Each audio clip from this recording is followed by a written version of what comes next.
तो नमस्ते मेरे विद्यार्थी जी, मैं आपके लिए लेकर आ गया हूँ 2027 के लिए एक सैंपल पेपर और मॉडल पेपर है ये। इससे ही 2026 में कुछ ये 100 ऑब्जेक्टिव है, इसमें से लगभग 30 ऑब्जेक्टिव पूछेगा 2027 के एग्जाम में। तो दिल थाम कर बैठे रहना, क्योंकि 30 नंबर आप यहीं से अपना पक्का कर सकते हो। और सब्जेक्टिव में इसमें से लगभग 30 नंबर का सब्जेक्टिव पूछता है, तो आपके 60 नंबर अगर ये आप पढ़ लोगे तो आपको कहीं नहीं जाएगा। इसीलिए मैं आपको ये आपके लिए एक PDF लेकर आया हूँ और इसे आप बढ़िया से पढ़ लीजिए एक बार। तो मैं आपको ये सारी चीज पढ़कर सुनाता हूँ। तो समतल दर्पण की फोकस दूरी क्या होती है? तो समतल दर्पण की फोकस दूरी हमने सब पढ़ रखा है कि अनंत होती है, इसीलिए ऑप्शन नंबर सी बिल्कुल करेक्ट हो जाएगा। दूसरा पढ़ेंगे, वास्तविक प्रतिबिंब दर्पण के किस ओर बनता है? तो वास्तविक प्रतिबिंब दर्पण के पीछे बनता है। हम लोगों ने पढ़ रखा है कि वास्तविक प्रतिबिंब दर्पण के किस ओर बनता है? तो पीछे बनता है। यदि आपतन कोड पर ये आपको क्वेश्चन मिस प्रिंट करके दे दिया है, ऐसा क्वेश्चन बिहार बोर्ड कभी नहीं पूछता है। और चलिए चौथा क्वेश्चन की ओर बढ़ते हैं। ये काफी ज्यादा इंपॉर्टेंट क्वेश्चन है। ये चौथा नंबर VBI लगा लीजिए, क्योंकि ये चौथा क्वेश्चन बहुत बार पूछता है। एक दर्पण पर आपतित प्रकाश की चाल C है। एक दर्पण है, चलिए मैं आपको समझाता हूँ। एक दर्पण है, इस पर आपतित प्रकाश C है। मान लीजिए ये कोई दर्पण है, इस पर आपतित प्रकाश C है, तो परावर्तन की चाल क्या होगी? तो हम लोग पढ़ रखे हैं। तो आपतित प्रकाश की किरण, यानी आप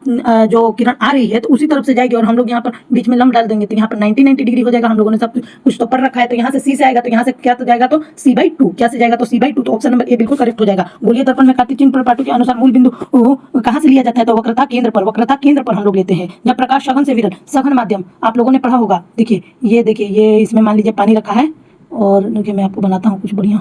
मान लीजिए इसमें पानी रखा है, और देखिए ये अरे देखिए यहाँ से प्रकाश की चाल आ गई। मान लीजिए ये अपने फिर अपने विचलित हो जाता है। आप लोगों ने तो सब कुछ पढ़ रखा होगा। और जब प्रकाश सघन माध्यम से विरल माध्यम में जाती है, तो सघन माध्यम जो ये हमारा नीचे वाला हो गया, और विरल माध्यम ये ऊपर वाला हो गया। इसीलिए सघन माध्यम से विरल माध्यम में जाएगा तो उसकी गति क्या होती है? तो हमेशा बढ़ जाती है, हमेशा बढ़ जाती है। अपवर्तन के कारण कौन सी ये राशि बदलती है? तो हम लोगों ने पढ़ रखा है कि अपवर्तन के कारण तरंगदैर्घ्य भी बदलता है। आवृत्ति तो आप लोगों ने पढ़ा होगा। इसका SI मात्रक हर्ट्ज होता है, और इसका SI मात्रक मीटर होता है। इसे लैम्डा द्वारा और इसे न्यू द्वारा सूचित भी किया जाता है। आप लोगों ने पढ़ रखा होगा। -50 सेंटीमीटर फोकस दूरी वाली लेंस की शक्ति क्षमता क्या होगी? तो -50 सेंटीमीटर। तो हम लोगों ने पढ़ा रखा है कि 1/, कितना होता है? और ये तो 1/f होता है। 1/f होता है, हाँ 1/f होता है। तो यहाँ पर 100 नहीं, D होता है, D होता है F बराबर।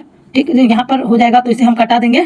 तो ये मीटर में, इसे हम लोग सेंटीमीटर में किए थे। -2 हमारा आंसर आया है। -2, और माइनस क्या होता है? हमेशा प्लस। तो इसीलिए हमारा ऑप्शन नंबर क्या हो जाएगा? 2 बिल्कुल करेक्ट।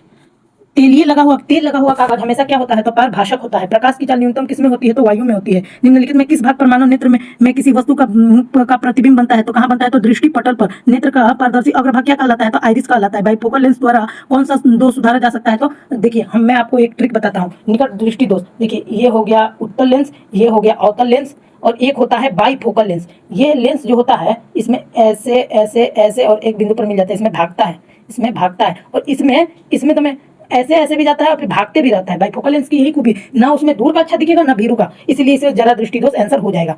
और आज 14वां नंबर क्वेश्चन, रोड्स कोशिका के प्रति संवेदनशील होते हैं, तो क्या होती है? तो तेज रोशनी से खराब हो सकता है। ब्लाइंड स्पॉट में नहीं होता है। ये सब क्वेश्चन फालतू है, ये सब इधर नहीं। मैंने आप सभी के लिए क्वेश्चन खोज के रखा है। अब आप लोग इधर आ जाइए। यहाँ से स्टार्ट करिए।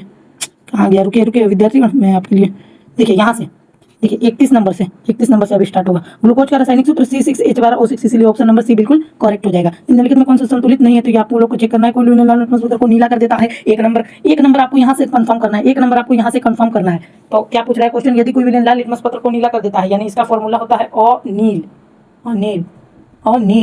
हम लोग को एक अनिल सर वही पढ़ाते हैं, इसका फॉर्मूला है। तो अम्ल जो है, वो जो अम्ल है, देखिए ये ट्रिक है, इसमें टाइम लगेगा, लेकिन आपको एग्जाम में आप एक तो भी नहीं घबराइएगा, एक तो भी नहीं भुलाइएगा।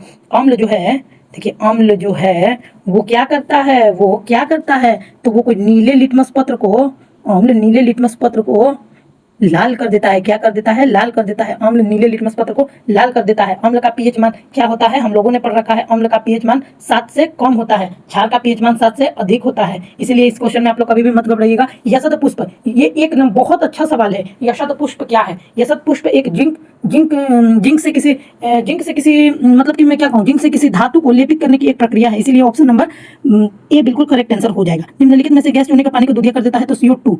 और विद्यार्थीगण, इस सभी का स्क्रीनशॉट आप ले लीजिए। मैं इतना ही बताऊंगा, और आप घर पर प्रैक्टिस करिए। इसमें से आएगा, देखिए स्क्रीनशॉट लेते रहिएगा। स्क्रीनशॉट जहां आपको कुछ ना दिखाई दे, कमेंट बॉक्स बिल्कुल खाली है, कमेंट कर सकते हैं, बिल्कुल कर सकते हैं। और चैनल को प्लीज सब्सक्राइब कर दीजिए विद्यार्थीगण, चैनल को प्लीज सब्सक्राइब कर दीजिए, क्योंकि आपके ही एक सब्सक्राइब से मैं आगे बढ़ सकता हूँ। तो देखिए और स्क्रीनशॉट लीजिए, और मैं आपको सब्जेक्टिव भी दिखा देता है। देखिए ऐसा आता है, आवर्धन किसे कहते हैं? अवतल लेंस अपसारी लेंस क्यों कहा? ये बहुत ही आसान सवाल पूछते हैं। देखो ऐसे सवाल है, सबका स्क्रीनशॉट ले लेना और मैं अब अपने फेस के साथ भी अब वीडियो बनाने वाला हूँ, तो आप लोग सपोर्ट करिएगा। तो मेरे इस सबसे पहले वीडियो को सब्सक्राइब करके, लाइक करके, इसे बेल नोटिफिकेशन ऑन करके ऑल पे सिलेक्ट करना, क्योंकि मैंने मैट्रिक में बढ़िया से पढ़ा था और मैं आपको कुछ ट्रिक भी बताऊंगा कैसे पढ़ना है। तो मिलता हूँ अगले वीडियो में। Thank you. जय हिंद, जय भारत, वायरल।